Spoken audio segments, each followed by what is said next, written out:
Bonjour à toutes et à tous à notre nouveau balado MTL Connect 2025. J'ai le plaisir d'accueillir avec moi Jacques Priol, fondateur de CVTO, spécialiste de la donnée publique et de l'intelligence artificielle dans les territoires.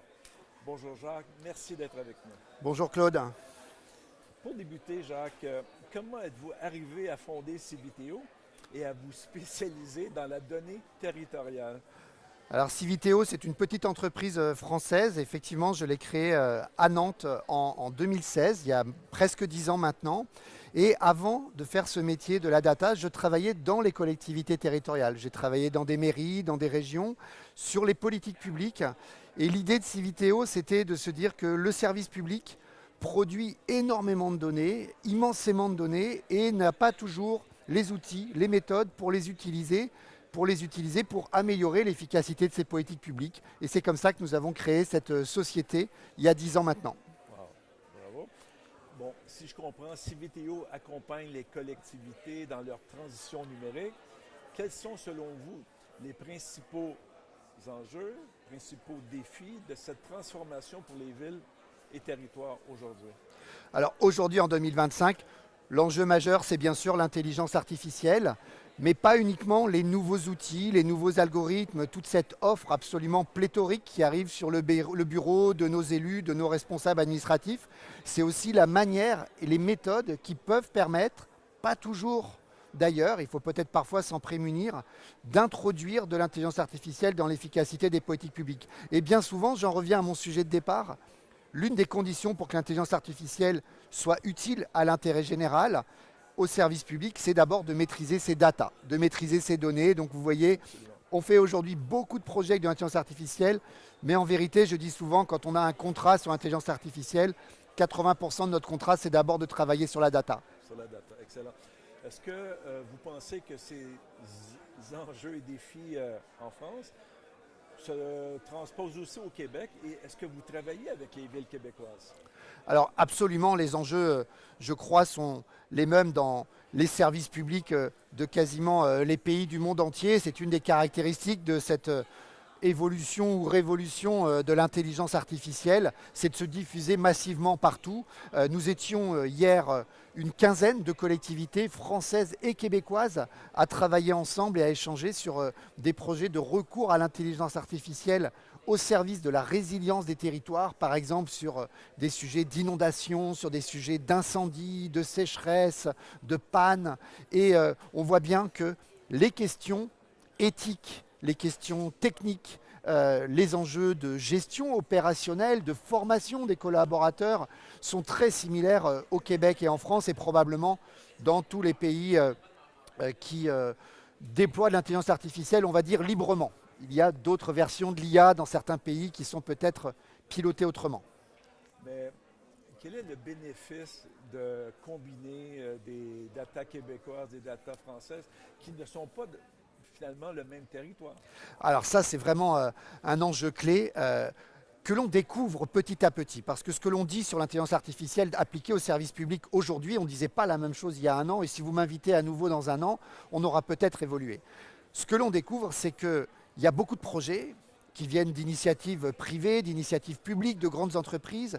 Et souvent, au niveau local, ce que l'on fait, c'est que l'on prépare les données d'un territoire, on entraîne un modèle et on essaye de voir les conditions pour qu'il apporte véritablement un plus et un bénéfice, ce qui n'est pas toujours le cas, au service public. Mais ensuite, il est très difficile de répliquer ce modèle ailleurs. Et on a l'impression que tout ça, ça fonctionne parfaitement, il y a des promesses incroyables, qu'il suffit de prendre un projet qui a marché quelque part pour qu'il fonctionne ailleurs. Ce n'est pas le cas. Pour qu'un modèle d'IA puisse être utile à des villes de tailles différentes, à des villes qui ont des situations géographiques, économiques, des aménagements différents, il faut que les modèles soient entraînés avec une variété de données. Et c'est d'ailleurs l'un des enjeux de cette coopération que j'évoquais à l'instant, qui pourrait conduire des villes françaises et des villes québécoises et peut-être de quelques autres secteurs, on a beaucoup parlé de souveraineté, de francophonie ici aujourd'hui, à mettre en commun des données pour avoir des systèmes qui soient plus facilement efficaces, moins coûteux, moins consommateurs également d'énergie, parce que si on doit réentraîner les modèles dans les endroits à chaque fois, eh bien, tout cela consomme énormément, coûte du temps, de l'argent, de l'énergie, de l'empreinte environnementale. Donc ce que j'entends, plus de données, meilleur algorithme finalement. Alors le problème avec l'intelligence artificielle, c'est qu'on a quand même besoin de toute façon de beaucoup de données, mais c'est sans doute préférable de les rassembler toutes au démarrage pour avoir besoin de moins de données ensuite. Excellent. Comme vous savez, le thème de cette année, c'est révolution. On parle parfois de transformation progressive et ou de rupture. Selon vous, où en sont les territoires français, européens, québécois, plutôt dans une logique d'évolution ou bien de révolution numérique? Alors c'est peut-être une évolution, mais elle est tellement rapide que pour ma part, je pense que ça change quand même la donne. Pas sur tous les métiers, pas sur la manière de concevoir et de mettre en œuvre le service public, mais au quotidien, pour un certain nombre d'agents publics, l'arrivée de l'IA et tout particulièrement de l'IA générative change quand même la manière de concevoir le métier, d'agir, de travailler. Avec, pour l'instant, il faut aussi avoir l'honnêteté de le dire, beaucoup d'essais, beaucoup d'erreurs, d'échecs, d'apprentissage et beaucoup moins de projets aujourd'hui opérationnels que ce qu'on veut bien nous présenter parfois, y compris dans les discours commerciaux. Et je trouve les services publics, en tout cas ici au Québec ou en France, très attentifs à ça. Ils prennent le temps de tester des systèmes, de mesurer les risques d'erreur, de mettre en place des dispositifs de contrôle. On a à peu près 80% des projets, on l'a mesuré dans les travaux de l'Observatoire Data Publica en France, dont je présente les résultats ici. 80% des projets qui s'arrêtent au bout de quelques mois. Mais ça ne veut pas dire que c'est un échec complet, ça veut dire qu'on fait évoluer le système, qu'on améliore les données qui sont utilisées, qu'on se réorganise pour intégrer l'intelligence artificielle dans les processus du service public. Donc, vous dites que les projets s'arrêtent à 80%. Est-ce qu'il y a un frein qui arrive, qui empêche l'aboutissement finalement de vos projets? Alors, il y a plusieurs choses. D'abord, les systèmes d'IA ne sont pas tous aujourd'hui complètement au point. Ils ont des faiblesses, ils ont des performances extraordinaires, mais des faiblesses aussi. Je dis souvent, en termes de gestion des ressources humaines dans une équipe, introduire une IA dans une équipe, c'est à la fois récupérer un collaborateur supplémentaire qui est surdoué, c'est évident, mais qui en même temps est un peu tête en l'air. Et donc, il faut prendre le temps de le superviser, de vérifier ses apprentissages, etc. Donc, c'est quand même une difficulté. La deuxième difficulté, j'y reviens, c'est la data. Et dans le baromètre de l'Observatoire Data Publica, on a fait une grande enquête auprès de plusieurs centaines de collectivités en France. Et on se rend compte que celles qui n'ont pas commencé l'IA nous disent à 15-20% d'entre elles, il va falloir qu'on se préoccupe de nos données. Et plus de 50% de celles qui ont commencé l'IA nous disent, waouh, on avait sous-estimé le problème des datas.